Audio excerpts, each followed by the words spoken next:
Bonjour à tous. Petite histoire intitulée « Les héritiers de l'ombre ». Chapitre 2 – Les fils du complot. Clara pensait maîtriser chaque mouvement dans ce jeu invisible, mais le réseau auquel elle croyait appartenir révélait de nouvelles pièces. Parmi elles, le cousin du jeune homme s'installait discrètement comme intermédiaire, souriant et rassurant, il servait de pont entre le jeune homme et les instigateurs du réseau, sans que ce dernier ne soupçonne sa duplicité. Ce cousin, habile à manipuler les relations familiales, connaissait chaque point faible, chaque ancienne dette morale, et savait les exploiter à sa guise.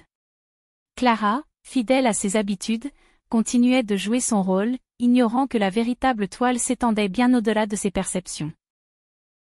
L'agent immobilier véreux, figure apparemment neutre et respectable, entrait dans ce réseau par des transactions soigneusement orchestrées.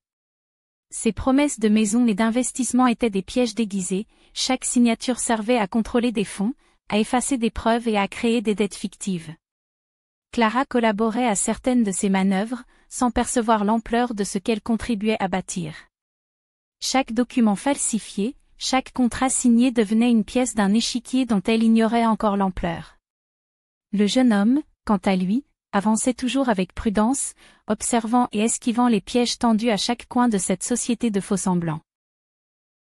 Les manœuvres du réseau se resserraient, des partenaires véreux avocats, juges, policiers, banquiers, postiers, agents hospitaliers, agents immobiliers, assistantes sociales, amis, ex, frères, sœurs, oncles douteux, tantes, mères, pères, grand-mères, grands-pères, groupes de sorcières-sorciers et praticiens agissaient de concert pour détourner les ressources et affaiblir les individus ciblés. Clara, en quête de reconnaissance, se trouvait parfois au centre de réunions où se décidaient des destins, croyant qu'elle pouvait influencer le cours des événements. Mais chaque action qu'elle pensait orchestrer devenait un miroir de sa propre naïveté, le cousin du jeune homme, laissant des indices subtils et calculés, à l'affût d'une erreur qui les ferait triompher. Le réseau ne cherchait plus seulement à contrôler, il voulait briser, épuiser et usurper. Dans ce climat de tension, le jeune homme commençait à percevoir les contradictions, les alliances cachées et la véritable complexité du complot. Son cousin, pourtant lié par le sang, n'était plus un allié mais un catalyseur de trahison.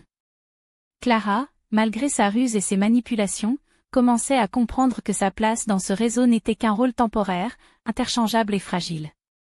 La véritable lutte venait à peine de commencer, et la toile invisible se tendait autour de tous, prête à dévoiler, un à un, ceux qui avaient cru manipuler le destin.